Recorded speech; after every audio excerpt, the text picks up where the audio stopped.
We're going to have some fun tonight reminiscing about show business, at least about 52 years of it, with the father of Ronnie Katz.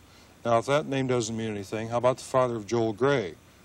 They're brothers, and they're both sons of Mickey Katz, who's with me. Welcome to Montage. Thank Mickey. you, Joe. Nice to be here. And we're talking about this book as a point of departure, Papa Play For Me.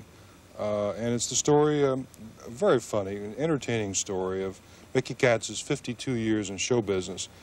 First of all, what happened to Joel with his name? Joel Gray, Katz, etc. Well, Joel, originally at the age of 9, was in the Cleveland Playhouse, which is a wonderful playhouse. And he did a part of Pud on Borrowed Time. And he just wrecked all the newspaper reporters and the dramatic critics and everything as being one of the most talented young people they ever saw. But after about a year or so of that, we decided that just let him lead a nice, normal life as a young man. Yeah. And his next shot in show business was when I left Spike Jones and I organized a show called the Borschtcapades on the West Coast. And he was 15 years old, and he says, "Dad, I want to be in your show." I said, "Well, son," I says, "it's wonderful, but I says, the vocalists are all singing something that is not only in the American vein, but also in the Yiddish vein." And he learned a number called Romania, Romania, which was one of the great classics of all time. I said, "I'll put you in for one number. Put him in for one number, nobody could follow him. He just broke it up. And so we let him finish school. And the next big stop we made was after Chicago, where the show was at the Roosevelt Theater, 1950. Hal Zeiger was the producer of the show. In fact, the Roosevelt Theater had nothing in it, and we had to build the stage in the place.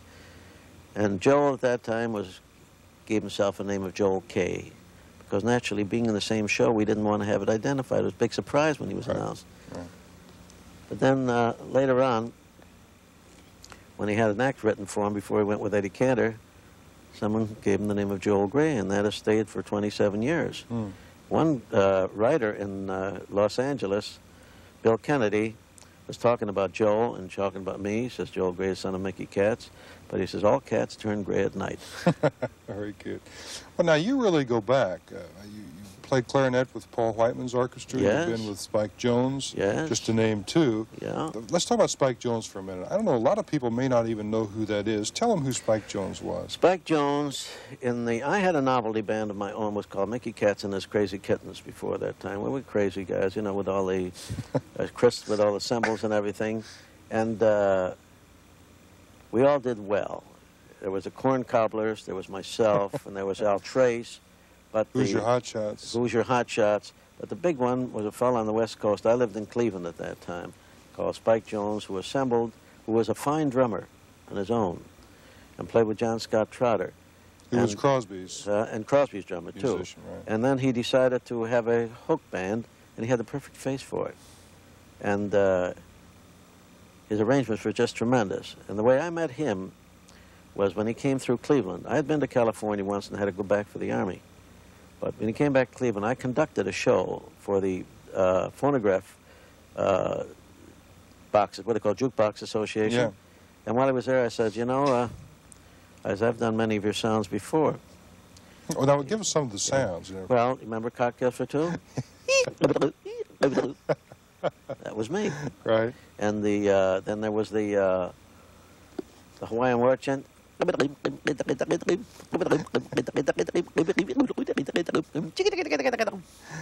the I was the voice, whatever. glugger. Right, the glugger. That's right, the glugger. And I spent 2 years with him, and it was quite interesting. He was a fabulous attraction. Oh, I remember Spike Jones. I remember as a kid during World War II, he did a thing called "In the Fear His Face." Yes, that's right. Which Yeah, is enormous. we used to play it on little fuzzers. We used to call them. You know, in the Fear His Face. Now, Spike's dead, isn't he? Spike died in 1965. Yeah, about 12 years ago. Isn't it amazing, Mickey, that you can have show business people, entities, groups, be enormous in this country, and then phase out, and 10 years afterwards, there's a whole new generation never even heard the name. That's right. That is true. Now, I started my shows like the Borschtcapades, and I had all kinds of titles. Of course, you know, I made records first. First record I made was Home on the Range in Yiddish. You know, and it was a big seller in Oklahoma and all those places. Give us a few bars. I give mir a heim mit a Weiberle Schein, wo de Scheps nit Schigelach leven. You know, and then I did Tico Tico. You tickle me, I tickle you, you tickle me, I tickle you. Kiss, kiss, kiss, kiss. And I do all those things, and I had a mule train and schlepping my baby back home, and the Cry of the Wild Goose, the Geschrei of the Wilde Katschke. I changed all those names, but I had a good jazz band behind me. Right. And they used to call the band the greatest band playing Jewish jazz, and I'll tell you who the guys were. It was Sammy Weiss on drums, Cy Zentner Sure. on trombone, Right. Wally Wexler, who was married to one of the Andrews sisters, on piano, Manny Klein and Ziggy Elman. I used 2 trumpets. Right. And I had Benny Gill on violin and Sammy Weiss on drums, one of the greatest. And we used to play it, you know, instead of the old wail, we used to really put jazz into it. And it got to be a tremendously big thing all over the world. Which is hard. Jazz generally is not popular. Well, the way we played it, everybody loved it, you know, because it had a zest to it, you know. That's right.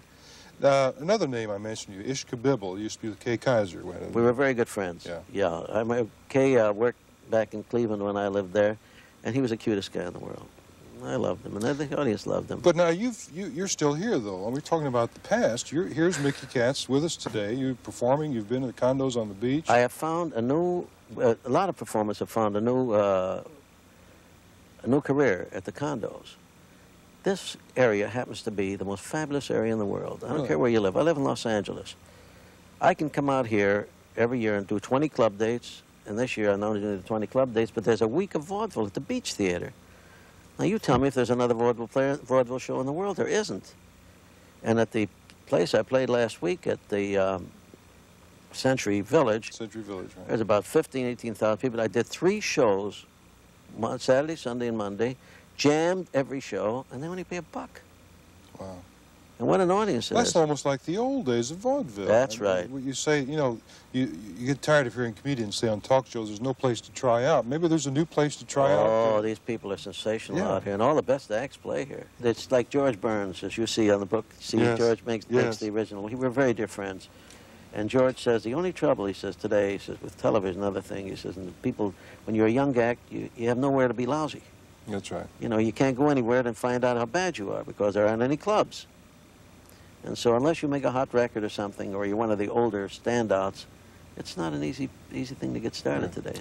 Well, once again, Mickey Katz's book is Papa Play For Me, and I think you can tell from this short few minutes with Mickey that Joel Gray is obviously very proud of his father, and Ronnie is too, Ronnie Katz, who's financial consultant in Los Angeles. He's a computer genius, and he's done very well. Not in show business, but no, but he is something. He is special. Yeah. Great, Mickey. Thank you very much for being and with thank us. you. I enjoyed this. It's a wonderful interview. Great time. Thank you. Bye-bye.